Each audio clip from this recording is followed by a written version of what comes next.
Iran ঘোষণা দিয়েছে ইসরায়েলের আকাশসীমা এখন তাদের নিয়ন্ত্রণে। বিপ্লবী গার্ড বাহিনী বলছে, ফাতাহ ক্ষেপণাস্ত্র হামলা আমাদের সম্পূর্ণ আধিপত্য প্রতিষ্ঠা করেছে। এক্সে পোস্ট করা বার্তায় কর্নেল তাজিক বলেন, আজকের রাত প্রমাণ করেছে ইসরায়েল এখন আমাদের হাতের মুঠোয়, ওরা অসহায়। এর আগে ইরানের সর্বোচ্চ নেতা খামেনি সরাসরি যুদ্ধ ঘোষণা করেছেন।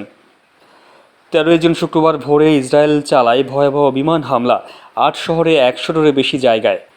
নিহত অন্তত 450 জন, যাদের মধ্যে পরমাণু বিজ্ঞানী ও সামরিক কর্তা রয়েছেন। ইসরায়েলের প্রধানমন্ত্রী নেতানিয়াহু ঘোষণা করেন, অপারেশন রাইজিং লায়ন চলছে, হুমকি যতদিন থাকবে হামলাও চলবে। পাল্টা জবাব দেয় ইরান। অপারেশন ট্রু প্রমিজে ক্ষেপণাস্ত্র বর্ষণ শুরু ইসরায়েলে। এখন পর্যন্ত 500-এরও বেশি নিহত আহত। তাহলে কি এবার সত্যিই বড় কিছু ঘটতে যাচ্ছে? তৃতীয় বিশ্বযুদ্ধ কি খুব কাছেই?